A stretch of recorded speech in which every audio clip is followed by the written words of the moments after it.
krejt karriera ime lidhet me fushën e drejtat njerëzit, edhe gjithashtu është pjesë e zhvillimit që kam pasur në karrierën në këtë institucion pikërisht, nga se në vitin 2000 kur është themelu për herë të parë si institucioni i Ombudspersonit, kam pas fatin të përzihem syrisht, pastaj kam ecë nëpër strukturën hierarkike të institucionit deri ushtrues detyrën pas shkurjes së Ombudspersonit pa ndërkombëtar, por të rizgjedh pastaj avokati i popullit në 2015 edhe për të marrë thjesht këtë privilegj të quajë dhe nder që të shërbesh vendit si avokati i popullit.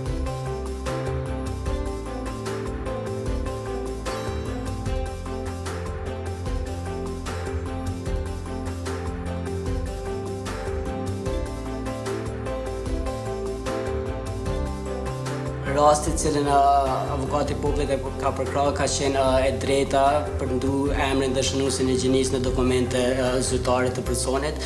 Përveç asaj që ka qenë më rëndësishme është që përveç që ka qenë i përcjellur konstant për avokatit të popullit, gjithashtu avokati i popullit ka dërguar në gjykatën kushtetuese edhe amikus curiae. E konsiderojmë që në momentin e parë kur dërgohet amikus curiae është shumë e rëndësishme për shkak që rasti definitivisht trajtohet me seriozitet pak më të madh nga ajo se çfarë na mësua. E konsideroj që duke parë raportet e avokatit të popullit që zakonisht në Kosovë mirën diku deri në 8 vite për me pas një vendim final nga gjykatat, qoftë themelore ose gjykata e apelit ose instanca tjera, mendojmë që gjithë ky bashkëpunim me avokatin e popullit ka ndikuar që rasti të ketë verdiktin final për gjykate diku mbas 2 viteve.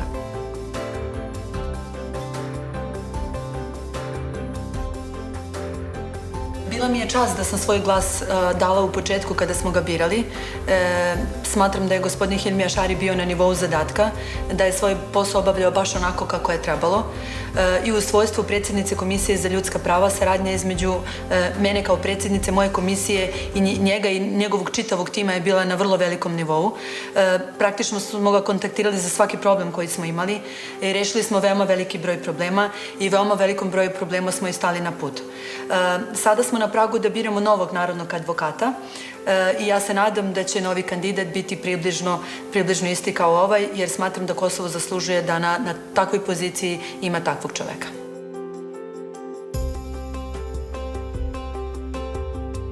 The ombudsperson's institutions all over the world do not have an easy task, and Kosovo is not an exception to it.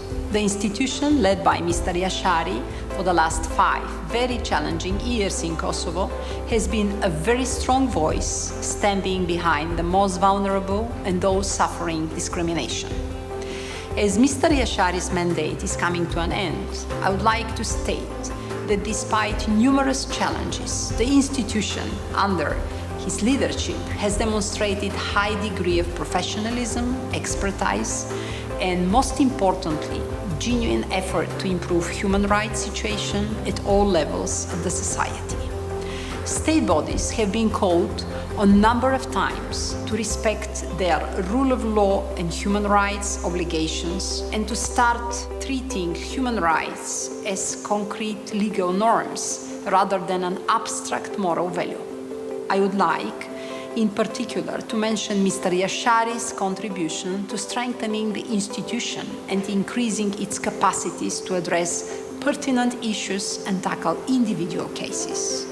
I'm glad that I had the opportunity to cooperate with Mr. Jashari, and I wish him all the best in his future endeavors. Finally, I'm confident that the institution will continue to be at the forefront of the protection of those fundamental values which are common to the European Union and Kosovo, and that our successful cooperation will remain. Të drejtat dhe liritë garantuara me Kushtetutën e Republikës Kosovës nuk janë koncepte abstrakte juridike. Në fakt, ato përbëjnë mënyrën e ndërtimit të jetesës për qytetarët e Republikës dhe për brezat e ardhshëm. Ishte nder dhe privilegj për shërbyer si avokat i popullit në Republikën e Kosovës, shimin e projektit të ardhshme.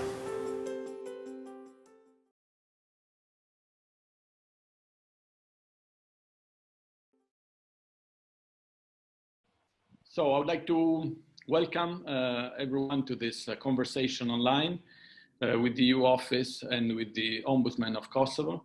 You have just had a foretaste of what we'll be discussing together in the next 20 minutes, half an hour. You have seen a video that we have just made on the role of the Ombudsman, asking to some people, some protagonists here in Kosovo, their opinion about this institution. My name is Riccardo Serri. I am the deputy head of the EU office in Kosovo. I oversee political development in Kosovo, and I am, among other things, also in charge of overseeing the implementation of human rights, the protection of human rights, minorities, and in interlinking and liaising with the communities in Kosovo. It's a very challenging job that we have in the EU office, and it's actually the most challenging maybe and the most interesting, also because the human rights issues are at the center of the life of any country for sure, but they're also at the center, at the core of the values of the European Union. This is all about what the European Union is today, will continue to be in the future, and it is also something that countries that aspire to become members of the European Union need to respect. So it is important to have this as part of our portfolio. We have lots of dedicated people in the EU office who work on human rights, and it is also important to establish very good links and a very good cooperation with the institutions in Kosovo that actually follow up on human rights and are in charge of protecting them. And the most important institution in that respect, if I may, is certainly the Ombudsman. And it's therefore a great pleasure to be here today with Hilmi Jashari, who has been the Ombudsman of Kosovo the Ombudsperson for Kosovo for 5 years now. And this is the opportunity for us to discuss with you about your experience so far, an experience that is coming to an end, as we heard from the video, in a few weeks' time. I would assume that it has been quite challenging. From our point of view, you already heard the voice of our ambassador, Mrs. Apostolova, praising you certainly, and praising the institution for what it has become over the past 20 years of work in Kosovo on the protection of human rights and minorities. And this is something that is extremely important to us. What you have become over the years, you've become one of the most respected institutions in Kosovo, and this is certainly something that we want to praise. Today we not only praise, we want to, in the next minutes or so, we want to discuss a little bit with you, the main protagonist of this adventure over the past 5 years, a little bit your impression, a little bit to draw some conclusions about what the situation is on human rights today. Something that maybe needs to say since the start, something to repeat very often in our speeches and in our public speeches from the European Union, is that Kosovo is a country which has particularly important challenges. It's a post-conflict place. It is there are transitional issues that are still there. We are seeing that also from the events these days. But it is also important, and it has the privilege of having somehow a legal framework which, by and large, protects human rights. This is not the case for all countries, of course, and it's something that is, I think, an advantage from our point of view. However, we have the feeling that sometimes human rights are a little bit taken for granted because they're protected by the law, they're protected by the constitution. They're taken for granted as principles that we are supposed to believe in. But are they taken for granted really when it comes to the daily implementation, the application, the enforcement of those laws and those articles? Well, this is the question maybe that we'll try to discuss with Mr. Jashari. But maybe the first question or start of our conversation should be a little bit what were the main challenges when you arrived? Let's start from the beginning. 5 years ago, you arrived in this institution, which has already been established anyway for 15 years. But certainly you had certain challenges. You need to address certain priorities. So what was your the first challenges that you had to meet, and how you did that? What is your impression at first? Thank you very much, Sergio, for those kind words about the institution, of course, and the work that we have been investing here for those 5 years. And of course, thank you for the support that we got from the Mission, but also from other international organizations here in Kosovo. By answering to your question, well, being part of this institution since its beginning in 2000 when it was established, I was somehow already aware and was following the developments in Kosovo society with regard to the human rights perspective, because even from the role of NGOs where I was working before coming to the office of the Ombudsman, I was aware of the situation, and I was, of course, saying my views and my thoughts about it. So when the announcement was opened, I already had a written vision on, let's say, what should be done if I would be elected as an Ombudsman of Kosovo. And there were basically 10 big challenges that I was having in my mind before stepping to the office. And first was how the Parliament of Kosovo was treating the annual report of the Ombudsman. It's a very important document. It's issued on an annual basis. And basically, as Ombudsman serves as a mechanism of the Parliament to oversee the government in general and the public administration overall, I was not so happy in the way in which the Parliament, by its practice, was treating the annual report of the Ombudsman. So the first challenge was how to convince the MPs in the Parliament of Kosovo that they should abandon the previous experience and previous practice, and they had to have open debate in plenary session in order to discuss the findings of the Ombudsman. Second challenge was to increase the number of ex officio investigation, because it is part of the mandate of the Ombudsman. And in the young democracies like ours, I found it very important to treat systematical problems of the society having impact in the overall human rights situation. And having in mind that until that time, there was no many cases initiated by the Ombudsman, I consider this as a priority in order to also increase the credibility, but also to have direct impact in most systematic problems of the society. The third challenge was the level of implementation of the recommendation of the Ombudsman. So whatever Ombudsman does, if finally the recommendations will not be implemented, then of course we cannot say that we were successful in changing the human rights culture in the country. The fourth was to find a better way of cooperation with public authorities. And the Ombudsman cannot be considered as a public enemy number one, but they had to find a way in which they will even educate public authorities when having a problem in dealing with Ombudsman recommendation, but finding the way to convince and to educate and then to support in implementation of the recommendation of the Ombudsman, which was critical at that time.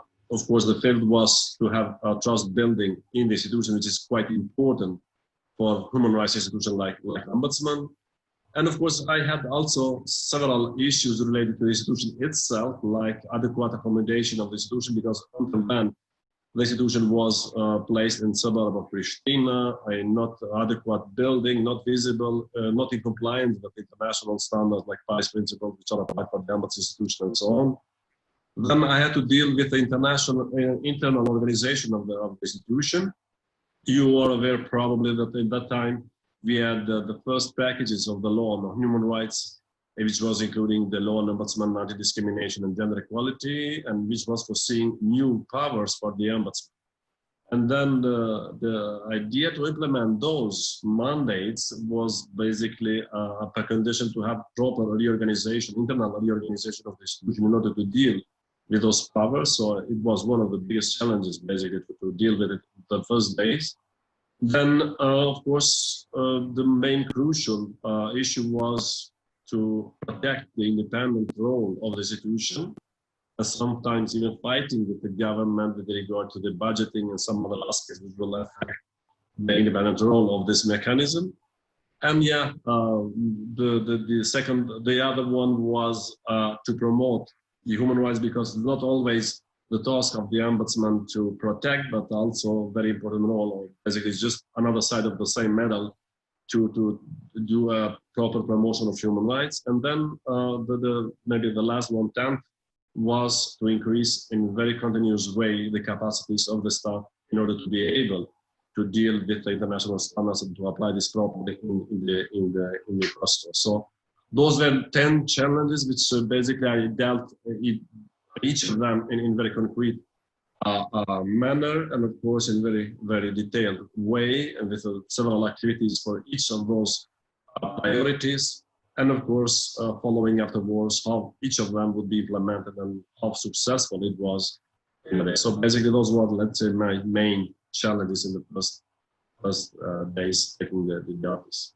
It's quite overwhelming maybe at the beginning, but then you mentioned many items that of course are quite relevant. For example, the cooperation with institutions, the level of implementation of your decisions, and so on. Maybe you would like to go through each and every one of them.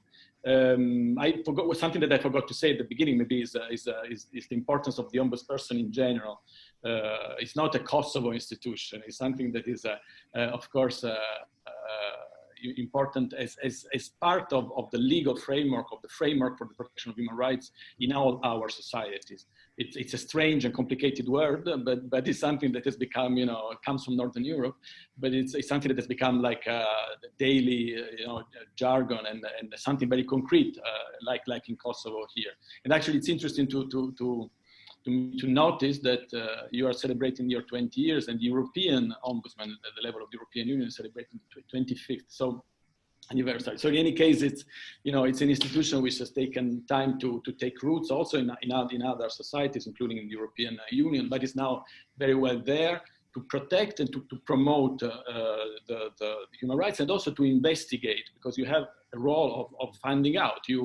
Maybe you can explain very briefly what is your especially this role for a citizen to apply or to go to the ombudsman, and what happens then? He feels that his rights have been violated. What happens once this happens?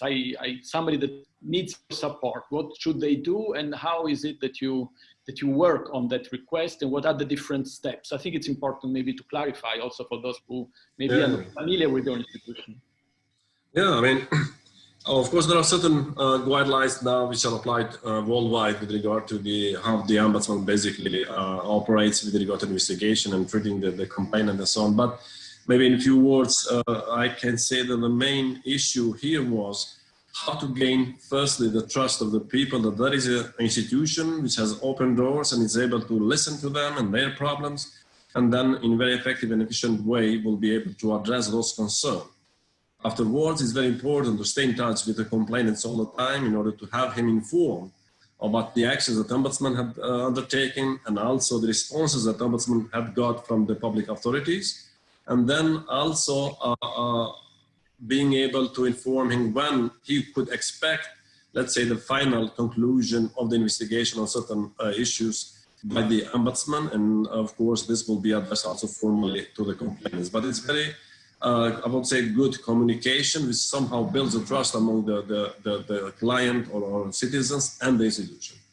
The second major role also, which doesn't have to deal necessarily with investigation, because a lot of the citizens are coming to institution of the Ombudsman and maybe seeking just advice with regard to their problems. So also this is a very important part and an important role of the institution, and helps also to build the trust of the citizens, because during the day probably more than 10 cases will be received in an office in which our colleagues will advise what kind of legal steps and what kind of legal remedies has to be used in order to deal with whatever concerns that they may have. And then I think finally it was a very good idea that since maybe 2004 we had opened regional offices in several regions in Kosovo, including 5 main regions, and then also opening the sub-offices in the places where minorities are living, like in northern part of Mitrovica, Gračanica, and then Feriza, and also Đakovo. And in this way, we were basically coming closer to the citizens, because economical and social situation in Kosovo doesn't afford to everyone to travel maybe from Peja to Pristina, or maybe from part of Mitrovica to bring a complaint. But in this way, our lawyers are much closer to the citizens, but also to the local authorities. So sometimes through the mediation or adequate discussion with the public authorities, we were able to resolve, let's say, problems. And then being effective in such a manner, of course, would have high impact not only on the role of the institution, but also, as I said, in the trust of the people. And I remember, for example, the cases in which we were able to resolve in a month of 2.5 hours. And this is, of course, not an example maybe in other public institutions where citizens will bring a complaint or address any concern, and then probably it will take 6 months or maybe a year, or maybe they will not get ever any response. But being able to afford such services for the citizens, I think this is a crucial, which differs the institution of the Ombudsman from the other mechanism which are serving as a check and balances authorities between the other state powers. So you facilitate the process somehow by knowing what you're talking about somehow. So you support the citizens. In some cases, you are able to solve situations, let's say, relatively quickly. However, I guess, and that is one of the crucial points, very important what you said actually about the fact that you have a digital presence. Maybe a very quick question here would be, well, you personify, let's say, the institution, you are a person, you are the ombudsman somehow, but then you can rely on a network of people that belong to your office and they work for you within your office. Can you just summarize, just tell us how many people and work with you, and you said that they are actually spread out. In total, there are around 60 of them, 60 staff members. Of course, half of it basically it's people working in the administration, supporting the investigation team, and then the experts providing adequate conditions for their work. And basically half of it, almost around 30 people, are basically professionals, lawyers, investigators, which are treating any complaints which is coming to the institution. Then having 5 deputies in the structure of the institution, and then of course ombudsman, who is basically in charge and mandated to sign issue or whatever opinions, recommendation addressed to the public authority. So basically, is the final person in an organizational structure who basically is in charge with powers commanded given by the law and also by the Constitution. So basically this is the structure. Some of them are placed in the regional offices. In each office, basically we are having at least 2 persons, like in Jilan, Peja, Mitrovica, and Prizren, and sub-office in northern part of Mitrovica, we are having 1 person. In Gračanica, we are having 2 colleagues working there. In Ferizaj and also in Jakova, 1 person. And these are persons that regular citizen can address, together, get in contact with anytime they wish. Every day from 8 o'clock to 4 p.m. every day, every single day, basically they are there and they are open for receiving the complainants, but also being able to support HQ office here if any request is addressed to the local authorities. So basically they are serving also as a contact point with the authorities in the regions if the cases are basically initiated by the headquarters here in Pristina. Okay, so you mentioned the authorities several times, and of course this is the crucial point that I wanted to ask you something about, in the sense of how do you feel the cooperation with the authorities has been so far of these 5 years? That is, how would you assess that? To what extent you felt supported by the authorities at national level and at local level, and whether you can find, differences in their approach? To what extent you felt, supported by them and at both levels, let's say?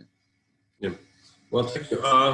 As I said in the beginning, it's really a matter of also the cultural development in a specific country, or it is related also to the level of development on the democratic aspect, or maybe even related to the overall administrative culture of a specific country. And this is a crucial momentum, especially the cultural aspect of it. As I said, the Ombudsman cannot, in my opinion, serve as a public enemy in addressing the recommendation, criticizing the authorities, and being reserved afterwards from the whole process. My intention was that whenever we were addressing the recommendations or critics to the public authorities, we were able to explain in details and affording ourselves to whatever meetings needed in order to just explain what are the steps needed to complete the whole process, and then even affording our colleagues to be able to not help directly, but giving whatever explanation legally needed in order to complete the process. And sometimes, even myself being involved in sort of the mediation with, I don't know, ministers or public authorities, heads of the different institution, in order to just convince them that whatever we are doing basically are the legal requirement of our constitution. And I, as an ombudsman, or them as the public authorities, we are having the same aim in order to fulfill those standards. And then when you speak in this manner, as I said, which is related to the cultural aspect of our country, then I was sure that we may change, let's say, the attitude of the public authorities. And it helped. And I remember first week when I was appointed, I had the first meeting with the head of the police. And then police at that time was a bit reserved to providing ombudsman access to the official documents or whatsoever. And then during this meeting, not only I convinced him, but in a week he issued a circular letter to all police stations asking them that whenever approached by the ombudsman, they had to provide whatever documents requested. And it was the first administrative instruction which basically was related to such an approach, in which we were able to convince and to show them that this is the interest of the citizens, and we as the public authorities, or I as the ombudsman, we will work together to resolve the issues of the citizens. And when you explain in that manner, and we'll tackle this even cultural aspect of it, then yeah, the results may appear. And I think, right on this approach, because the same thing we were doing with the civil society organizations. Because until 2015, there were no basically relation with NGOs. Ombudsman were doing separately its work, and NGOs were doing their part of the work. And I said, well, it's not separated. We are not owners of human rights. We all together have to contribute to the same aim. And if we will join forces in the same direction, then probably we'll have also the higher results. And then, as you may know, this is the third year in a row in which we are together celebrating International Human Rights Day on 10th December, and having all those organizations signing the same statement together with the Ombudsman. I think it was not the case before 2015 or even before. So building such a culture of the cooperation in order to achieve, let's say, the aim, and it is, of course, human rights protection, then yeah, it may change also the culture of behavior, not only of the public authorities, but also NGOs and maybe even individuals which are basically not involved on It's a sort of educational process somehow that you had to bring about over these years in order to make yourself recognized and make yourself, your institution recognized for what it is and for the role that it plays. And that's, I think it's very important. Another question that I want to ask is actually, somehow you also hinted at that, and it's more on the personal side maybe, is if there is any case, you already made some concrete examples of daily concrete things that you managed to solve without too much effort maybe, but which were symbolic somehow. If there is any specific case, issue that you solved or you managed to advance at least over these years, of which you are particularly proud, either because it was your own challenge and your own accomplishment somehow, the accomplishment of your institution, or just because it was the accomplishment of the person, individual whose rights were defended, and you felt particularly proud about it. If there is any example, concrete, and if it comes to your mind, of course. Yeah, of course. I mean, there are a lot of cases which have been solved and which, of course, made us proud in this regard. But I think the success relies in how much change you brought by a case, and in which way you changed even the culture of the public authorities in treating certain systematical problems of the society, because I think this is a great momentum.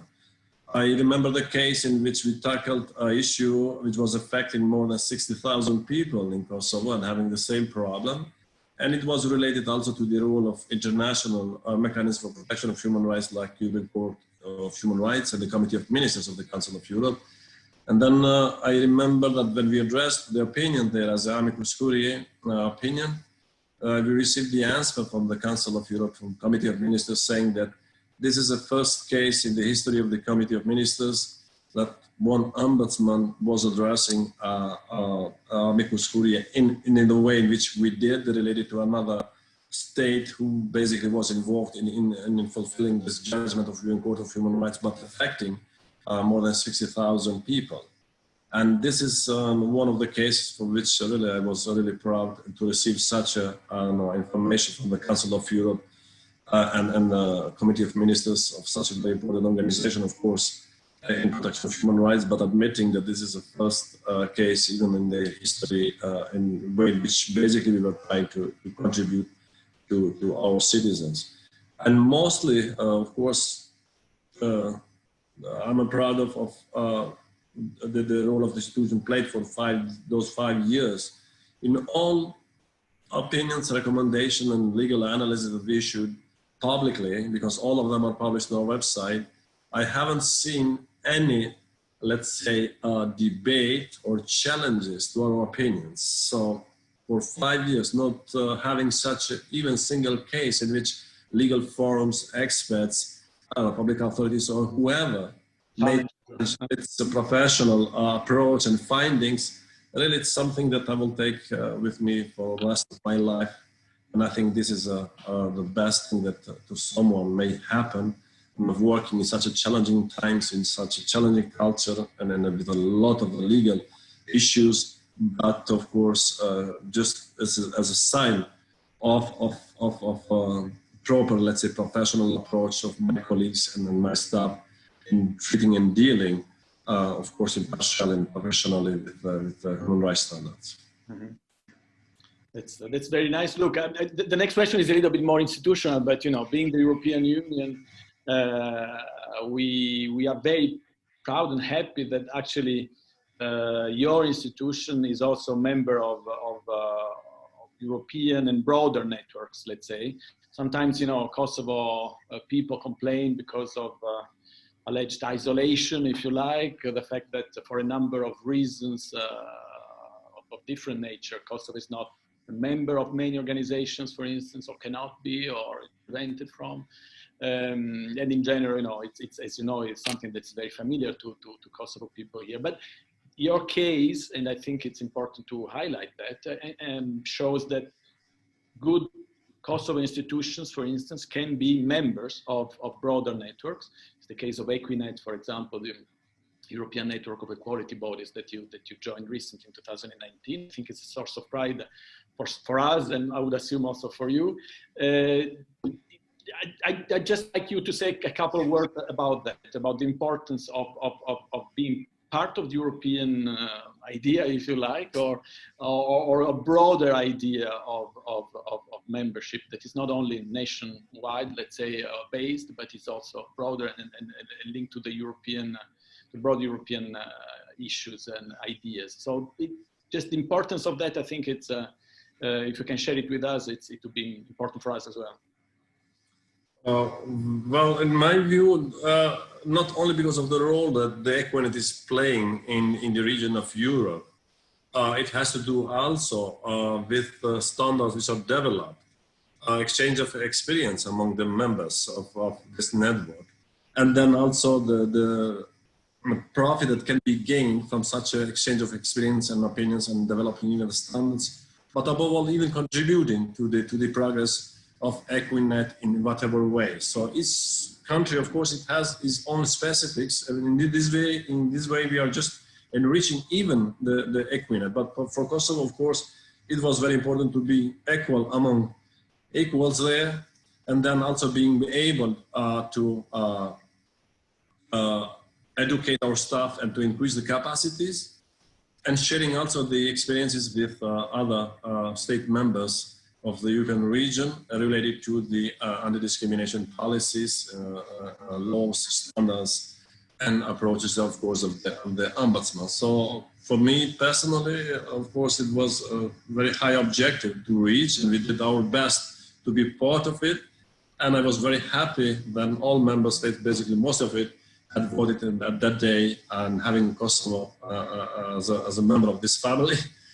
And yeah, trying to do our best afterwards to contribute also to strengthen this network of European accounting bodies dealing with anti-discrimination overall.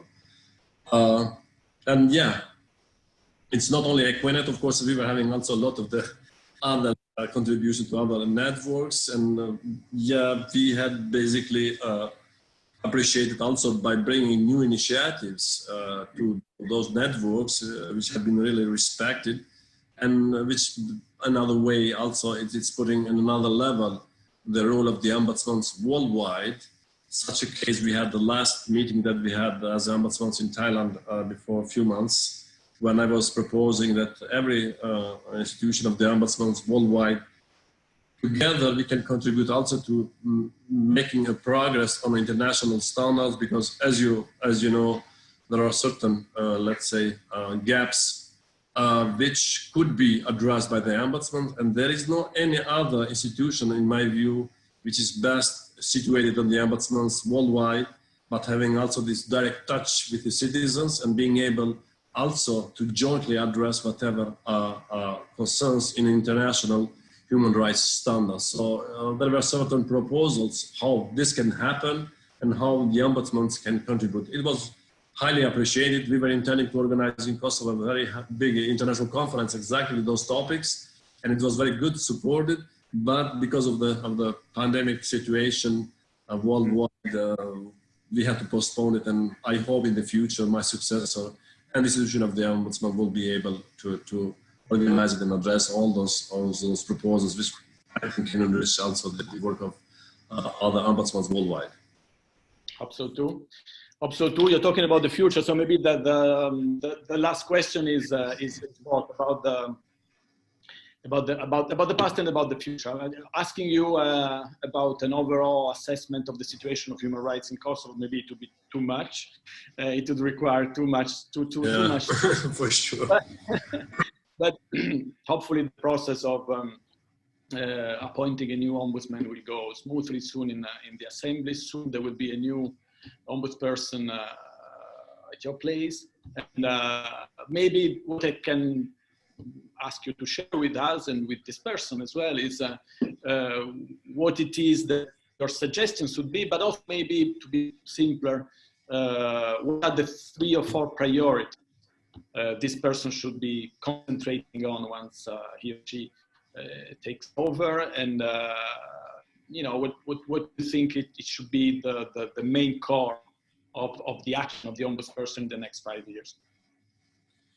Well, with regard to the persons who may basically take the position in the coming weeks and be appointed by the parliament, I think the crucial momentum would be to stick to the principles of the ombudsman and to the, let's say, most important, I would say, principles which are being independent and being impartial in dealing with human rights protection, and which is not always the case in young democracies, of course, and being as much as possible professional in treating and dealing with human rights, because in this way it will also increase the trust, but also it will increase the credibility of the institution.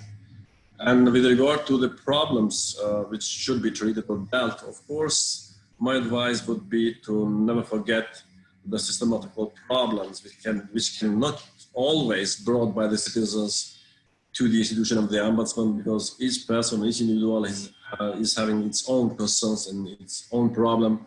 But there are a lot of the issues which can be tackled by the ombudsman by ex officio investigation and bringing to the attention of the respective authorities in order to deal with that. And yeah, the trust of the people would be the main issue in order to be able really to enjoy support, to have a trust, and one day, as I'm preparing myself to leave those days, walking streets of Pristina and Kosovo really with very high pride and meeting citizens and you know, having respect from all of them. This is something that, you know, someone may never forget after finishing his mandate. on such a position as an ombudsman. I'm not speaking for other, of course, positions elsewhere in the public authorities, but being ombudsman, dealing with human rights, I think it's also something which is quite noble on this work. So without that, I think probably someone may not be successful as it could wish. Well, Mr. Jashari, thank you so much for sharing with us all your thoughts, your memories, your suggestions also for the future. It was, as far as I'm concerned, as far as the EU office that I represent today is concerned, it was a pleasure and an honor to work with you over these years. Personally, I think we had the opportunity to be in several seminars, events, and together and to be, there to promote together the idea of European Union in terms of human rights and the promotion of human rights as far as Kosovo is concerned. It was great to work with you. I would like to wish you all the best for the future. And as a conclusion, I can only somehow cite you. You mentioned independence, you mentioned impartiality, you mentioned professional attitude and of the staff of the Ombudsperson. You mentioned credibility, and you mentioned trust from the people that is required, and it needs to be based on those quality of the Ombudsperson: independence, impartiality, professionalism. And so, while thanking you again and wishing you the best for the future, I would like also to reiterate that and reiterate the hope that the next Ombudsperson will stick to these principles and will be smoothly. He or she would be smoothly, appointed by the Assembly in the next weeks. Thank you again, and thank you to everybody who listened to us. Thank you very much, Riccardo. Of course, thank you to also your mission in Kosovo and the support that we also got, and your contribution also, not only to the Ombudsman, but to other also public authorities in order to increase the role which are having with regard to the respect not only for human rights, but also in other fields of your powers and your mandates. So, by completing my powers, of course, I hope to see you again for sure, and probably there will be opportunities. So finally, thank you very much, not only to you, but also to all the members of your mission. They were very supportive to me and to my colleagues. And yeah, I hope that you will continue supporting the institution as you did until now. And yeah, I hope that the Parliament of Kosovo will have the best selection possible from the candidates which are attending this public announcement. And hoping that we will have soon my successor who will take the lead of the institution, and maybe even having the better results that I have during this period of time. So thank you very much. Thanks to you. And yeah, I didn't mention all the support that comes in terms of policy, in terms also financial, if you like. And also, yes, I also would like to thank my own people, our own people working a lot on human rights. And I hope we are doing together good work. Thank you again, and bye-bye. Thank you very much.